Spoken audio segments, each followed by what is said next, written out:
Onassis Foundation.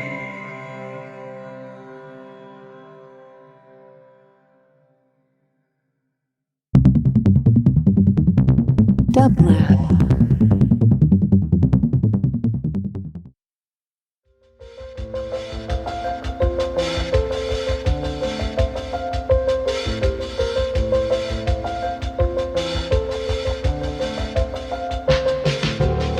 Welcome to the Quarantine Tapes, a daily podcast from Onassis LA and Dublab. Hosted by Paul Holdengräber, this series chronicles shifting paradigms in the era of social distancing.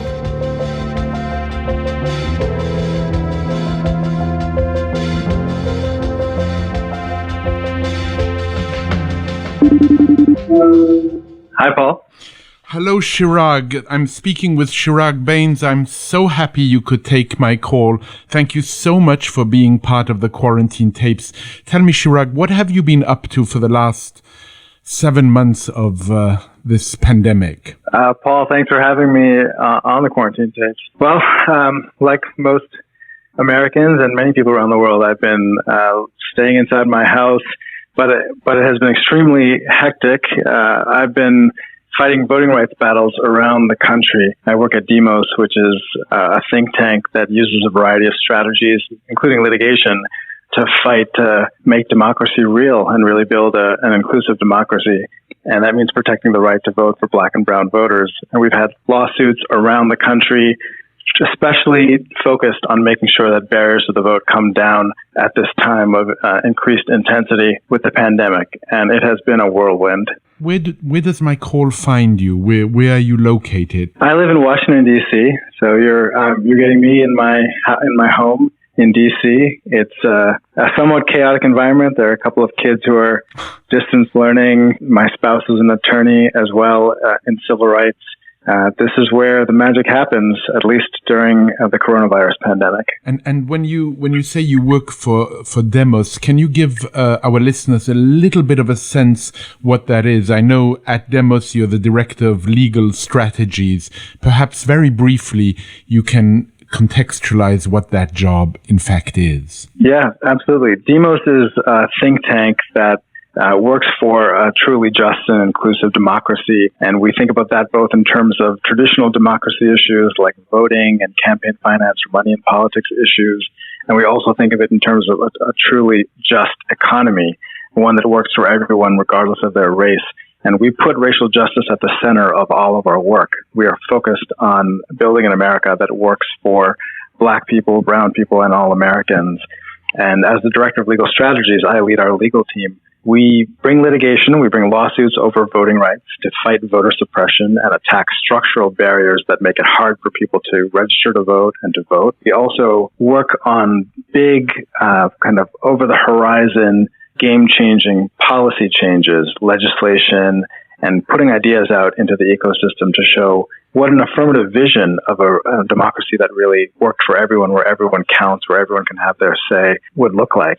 So my day-to-day is overseeing a variety of lawsuits, writing and editing briefs, working with coalition partners, especially state-based partners. We work with a variety of movement organizations that are representing individuals across the country, especially from communities of color, to advocate for policies where everyone can vote and there's less of an impact from big money in our political system. So, Chiraag, let's go backwards. Let's go back to 2013 and the Supreme Court case you know well, Shelby versus Holder. What do you think the consequences have been of that ruling? Well, the consequences of Shelby County versus Holder were enormous and have been continuing for our democracy, very harmful. That was a case where the Supreme Court gutted the Voting Rights Act, took on and carved out the most important part of the Voting Rights Act of 1965. That statute was the result of the civil rights movement. Many people put their lives on the line. People died for that statute to become law, and it prohibited discrimination in voting practices. And it had a rather ingenious provision that required that jurisdictions, states and sub-jurisdictions of states, put any changes that they wanted to make to their voting laws before a federal court or the U.S. Department of Justice for review before they could put those changes into place. And those jurisdictions were jurisdictions that had a history of discrimination against Black people in voting. And that stopped a lot of voter suppression from happening before it started. In 2013, in the Shelby County case, the Supreme Court said that the formula that decided which jurisdictions were covered was outdated and that it didn't reflect, quote, current conditions, even though Congress had reauthorized the law several times and as late as 2006 almost unanimously, with thousands and thousands of pages in the congressional record showing that it was still needed. And so what it did is it freed states from having to get approval for their changes before putting them into effect and allowed them to immediately pursue voter suppression. And that is what happened. Previously covered jurisdictions immediately started changing their laws. In the hours after the court's decision, Texas and North Carolina advanced restrictions on voting that the courts later found to be discriminatory.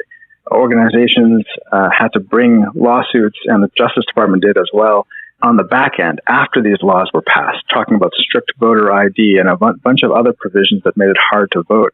And the courts found them to be discriminatory. And the North Carolina decision, there was a ruling in the North Carolina case that actually stated that the law that was passed after Shelby County was surgically targeting Black voters in the state.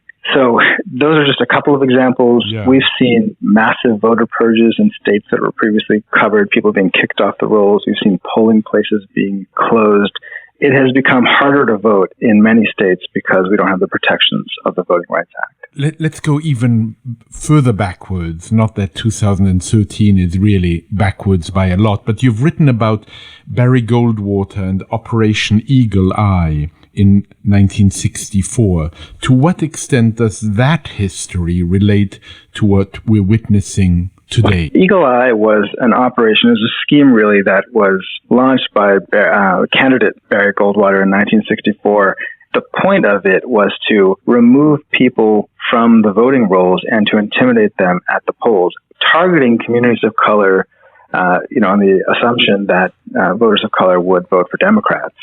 And the scheme involved sending people out to watch the polls. They had poll watchers who were sent out to target 35 cities in particular.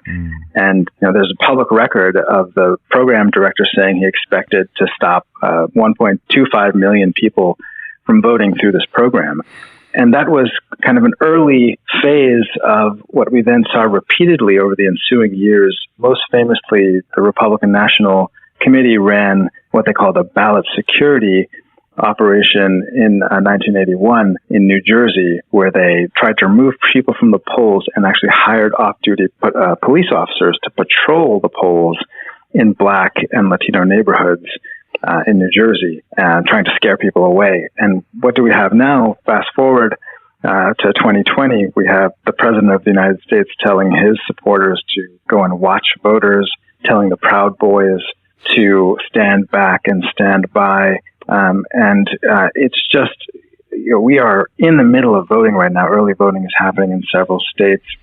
We're starting to get reports of folks standing near polling places and intimidating voters. We are very worried that there could be activity like that, including by armed groups. So it's something we're paying attention to right now and preparing to fight off. Chiraag, you've described voter fraud as a pretext for voter suppression. How so? And what in fact do you mean by that? And what is the role of dark money in these efforts? Right. Well, voter fraud is something we're hearing a lot about these days, and it's actually an old hobby horse for those who want to suppress the vote. This Operation Eagle Eye that I just discussed was justified by concerns about so-called voter fraud. Now, all of the evidence that we have indicates that that kind of fraud is extremely rare. There are studies showing you're more likely to get hit by lightning than to see in-person voter fraud, happening at the polls. So I could cite a lot of studies showing that it's rare, but perversely it has the impact of people coming away thinking more about voter fraud And that is exactly what people who talk about it want, because voter fraud is the fear that it creates is a justification for voter suppression. Barriers to the vote, like strict photographic identification, stringent voter registration rules, the closing of polling places, the opposition to vote by mail, which we desperately need during a pandemic when many people cannot leave their homes safely. So it is used to, despite the lack of evidence that it is an actual problem, of any substantial nature, it is used to suppress the vote, particularly of Black and brown voters. So that's what I mean when I write about that. I think we're seeing that every day in America today as there's essentially a fight on over the right to vote. You would imagine that in a democracy, everyone would agree that all eligible voters should be able to vote. And yet every election, we have tens of millions of people who cannot vote, many of them because of these kinds of voter suppression barriers. Indeed, one would imagine that. It's quite extraordinary to me just how much this moment, this pandemic, has brought into focus all kinds of issues that, in a way, we nearly suppressed from our consciousness. I think that's spot on. I mean, it's the part of this is about the pandemic, and part of it we're talking about long-standing problems. And I am as depressing as it can be to think about voter suppression and deliberate attempts to keep people from the polls. It's also a moment to imagine what our democracy could look like if we really styled it in a way where everyone could participate. Chiraag, help me. Let's imagine. Have a dream. Yeah, we're dreaming on this topic, Paul, about what our democracy could look like? Yes. Yeah, well, I think my dream is that we think about the right to vote and to participate in this democracy as a core part of personhood, of membership in this community that we call United States of America. And that rather than looking for ways to exclude people and carve them out of the franchise, which we have done time and time again in our history, that we look to include people and understand that everyone needs to have a voice for this system to have legitimacy and for our elected officials to be accountable to all of us. And so that would mean looking at, practices that we might take for granted today and questioning whether they should, in fact, exist. To give one example, I think about the issue of felony disenfranchisement, that is, taking the right to vote away from people because they have had a felony conviction at some point in their lives. A report came out today showing that 5.2 million eligible voters cannot vote, otherwise eligible voters cannot vote because they have a felony conviction.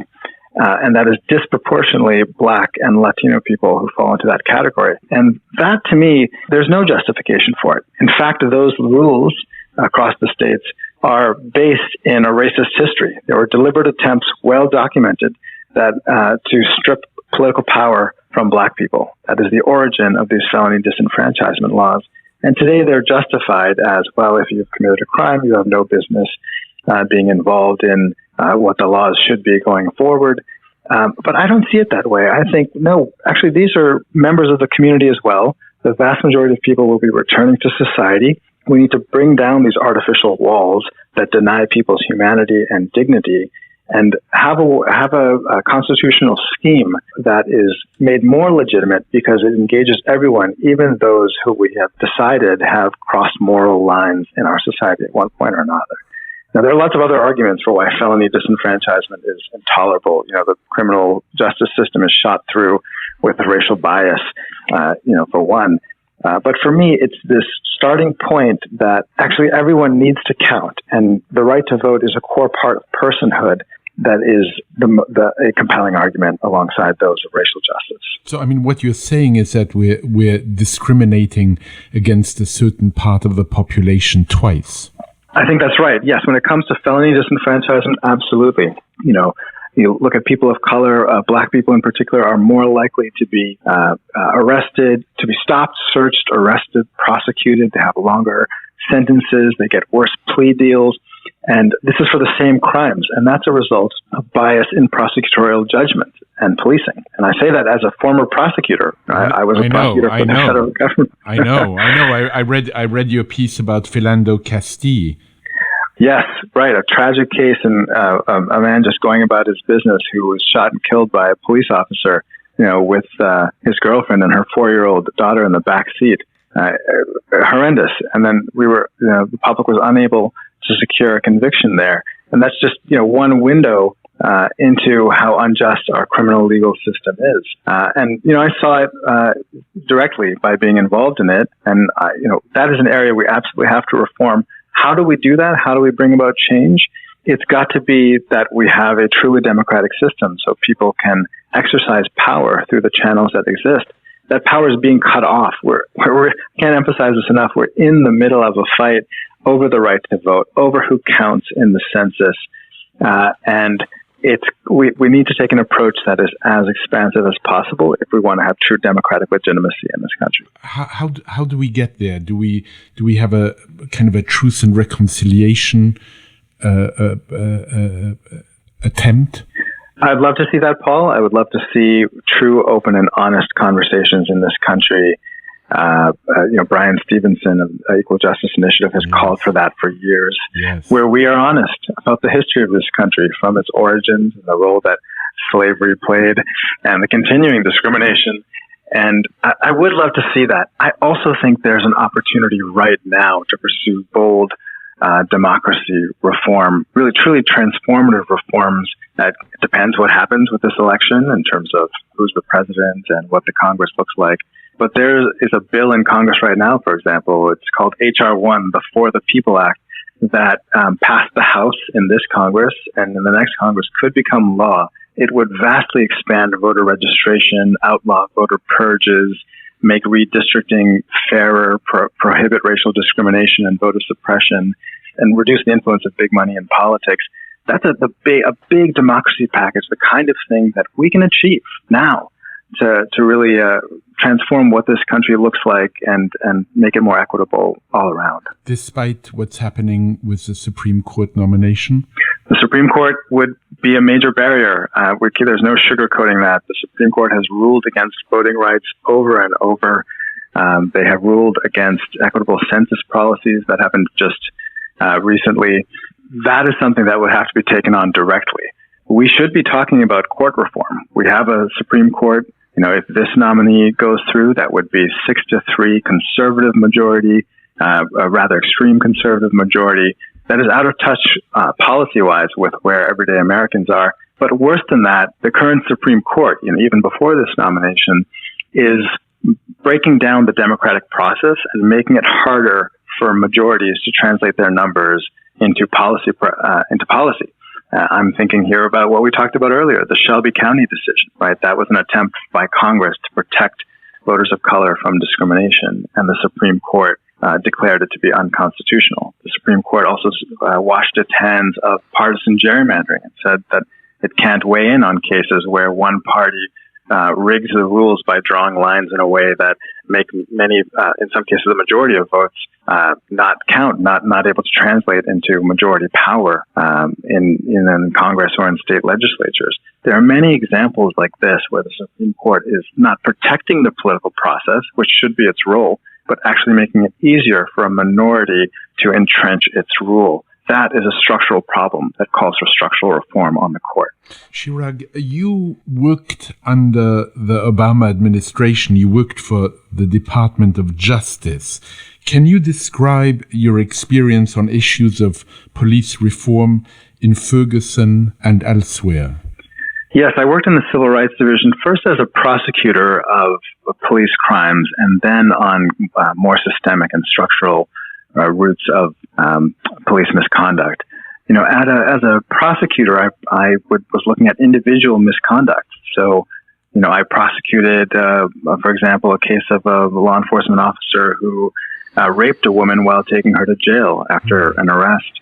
I prosecuted a case of, two police officers who were literally committing highway robbery. They would sit out on the highway, look for drivers that they thought were Latino or Latina and who they thought could be undocumented, and they would stop them and steal their money. I also, prosecuted a number of cases like this, and it was important to pursue justice for the victims in those cases and to hold police officers accountable. But it was very much in the frame of individual bad actors. And what I came to see is that we actually have systemic problems in law enforcement. We have systemic bias And we need to look at that in a systemic way. And the Ferguson case was a good example of engaging in that kind of enforcement work. Federal law actually provides the Justice Department the ability to investigate and sue a whole police department if there's a pattern or practice of misconduct. And that's what we found in Ferguson. And we were able to tell the story of systemic police abuse that was well understood in the communities of color in that city, in that town, that were subjected to it, but that had gone unchallenged. And in Ferguson, they were using their court system like a cash register, basically, to extract money through burdensome fines and fees and through the criminal process on almost entirely Black residents in the city. And the police force was out there issuing tickets, making arrests, using excessive force in the service of this kind of revenue-generating role that the court system was playing. And we were able to validate what people in the community had been saying for generations, actually, in Ferguson, that this is happening and it's unlawful. And the approach under the Obama administration was to use all of the tools at our disposal to bring about change. And we would sue jurisdictions and enter consent decrees, which were detailed agreements whereby they agreed to make structural changes to their hiring, to their use of force policies, to their training, to their accountability mechanisms, to change how those departments run and to make them more accountable to the people that they serve. That's work I'm very proud to have engaged in. It's also work that has suffered under this administration, so it's going to have to be a priority if there's a new administration next year. I'm going to read to you a quotation from Jon Stewart on the murder of George Floyd, and I'd like you to react. So bear with me for a moment.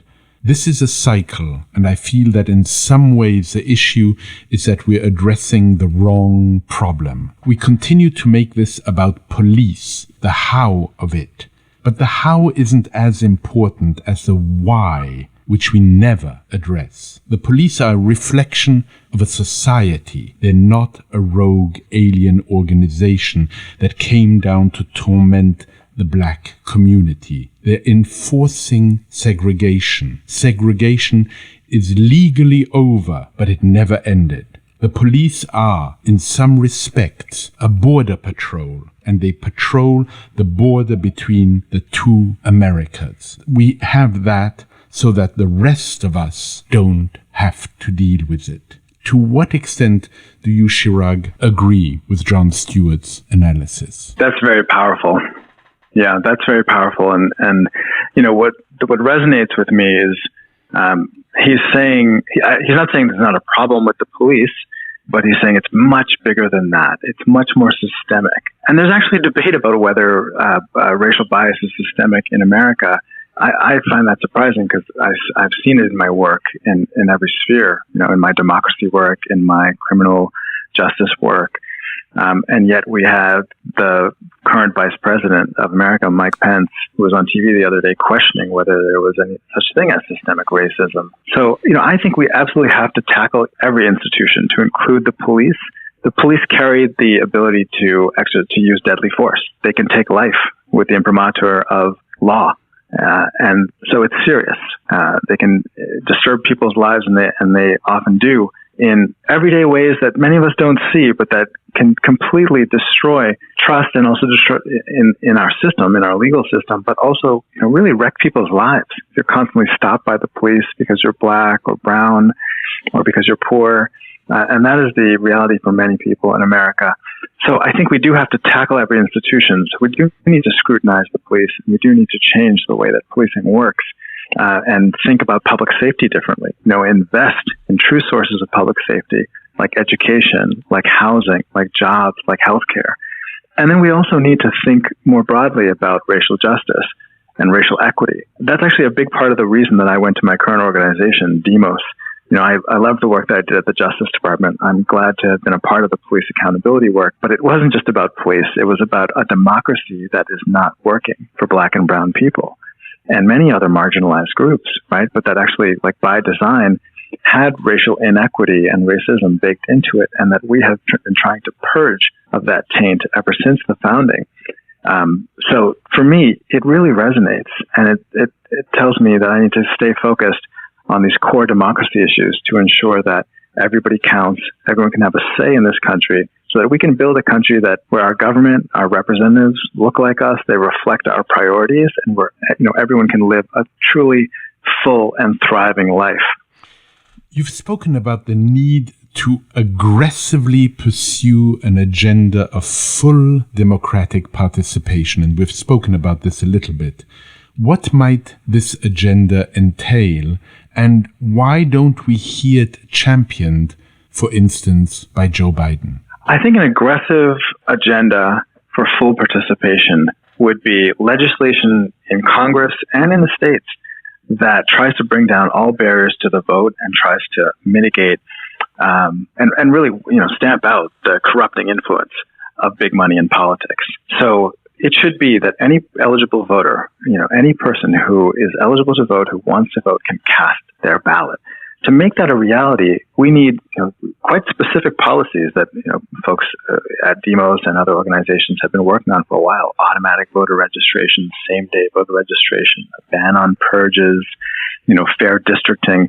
We need to put forward that kind of bold agenda. Joe Biden's actually in favor of that set of policies, so that gives me a lot of hope that we can actually accomplish this.